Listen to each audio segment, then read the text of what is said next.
My favorite show, or at least one of my favorite shows, is Scrubs. It's a show that I often quote with my brother. I rewatch the series at least once a year, including the med school series.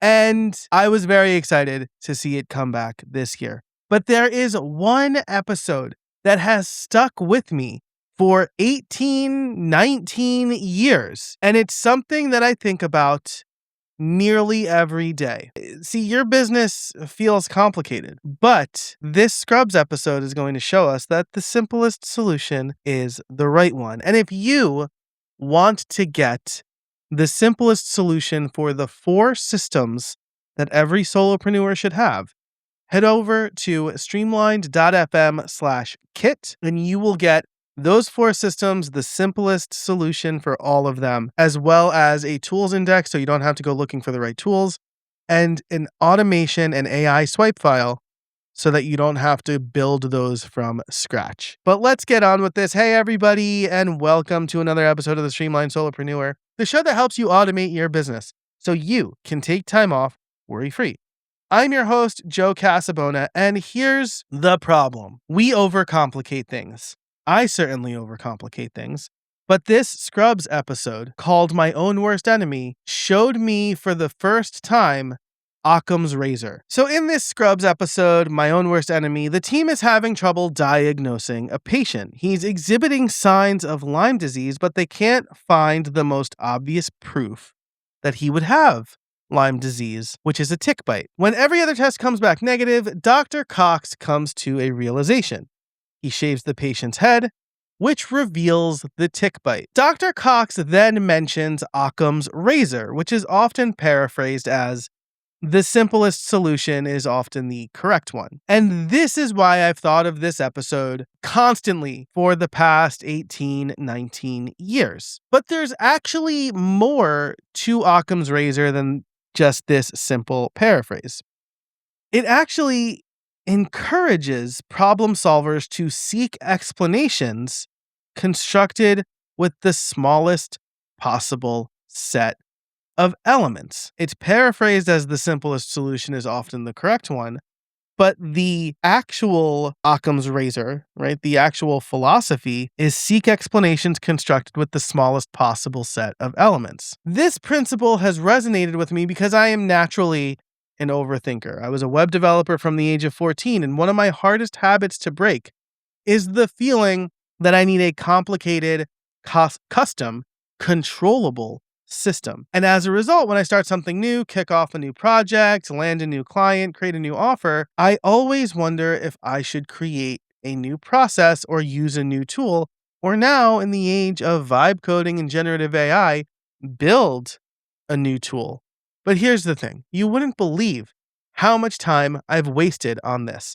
I know because I time track. And so I was onboarding a new coaching client recently, and I was seeking the perfect solution for all of our needs. I'm helping them put in a system for easy content creation and thought I would need trackers and status boards and the whole 9 yards. But I thought about Dr. Cox and Occam's razor, and I realized that the simplest solution is actually a Google Doc. And I think this is someplace where we as solopreneurs, business owners, we get stuck for a few reasons. Evaluating a tool feels productive. Oh, if I just get this one thing, it's going to fix everything. But I want to share a story with Jazz Chisholm Jr. If you are a longtime listener of this podcast, you have probably heard me talk about him. He is very open with the media about the stuff he's doing. And Jazz was recently going through a slump, and he tries a lot of stuff when he's going through a slump. He will use his teammate's bat. In fact, he's used Aaron Judge's bat. He wore Giancarlo Stanton's pants. He was looking for the right tool to help him do the thing better. But those tools, right? Using Aaron Judge's bat didn't make him Aaron Judge. The tool isn't the fix. The system is the fix. And what Jazz was really doing was trying too hard to hit a home run. And so when he realized this, he said, "Oh, I'm going to stop doing everything at 100% and do it at 70%." And that reduction has actually helped him.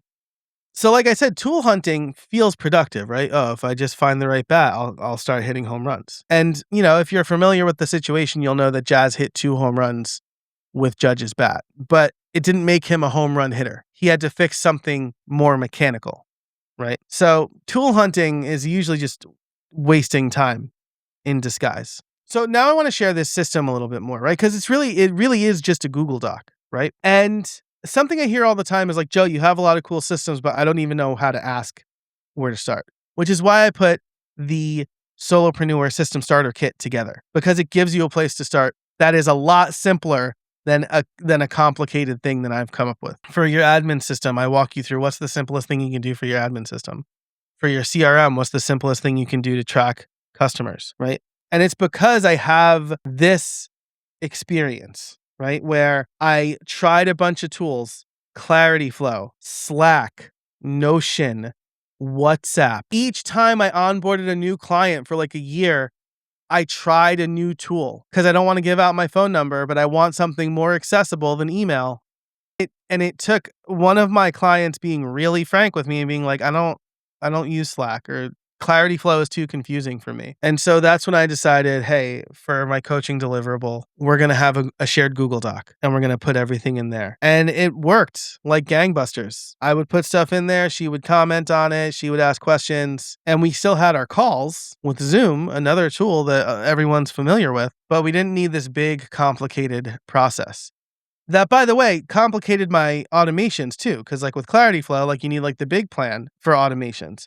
With Slack, you can barely automate certain things. You can get people into Slack, but you can't get them out of Slack. So it also made my automations more complicated, which broke one of my most important philosophies, the fewest links philosophy, right? The fewer links in an automation chain, the better, because the less likely it is for something to break, which goes back to Occam's razor. Find the smallest possible set of elements. Instead of having Clarity Flow for this and Slack for that and Notion for this, and probably also a Google Doc, I reduced it to a Google Doc and Zoom. And that was a lot better for all of my clients after that. So what's the point here? What's the takeaway? You don't need to overcomplicate things, right? Ask yourself when you're starting something, what's the smallest set of elements that solves this problem? You likely already have something, a tool you're comfortable with, right? Maybe it is a Google Doc. Only add complexity when the simple version actually breaks. Because again, it could feel productive to be looking for the perfect tool, but it's really just busy work. And busy is not productive. It's looking for a new tool is procrastination parading around as productivity. Your business might feel complicated. It doesn't have to feel complicated. And if you do feel stuck, or if you don't have a system in place for some of these things that we've talked about today, I would strongly encourage you to check out the Solopreneur System Starter Kit over at streamlined.fm/kit. It's completely free. It is my most valuable resource ever. It gives you the 4 systems every solopreneur needs to confidently take time off. It offers how I'm doing this, like it offers my version of the system, but it also offers the simplest solution for each system. It gives you the tools so you don't have to go looking for them, and it gives you an automations and AI prompt swipe file so that you do not have to start from scratch. That's over at streamlined.fm/kit. That's it for this episode. Thanks so much for listening. And until next time, I hope you find some space in your week.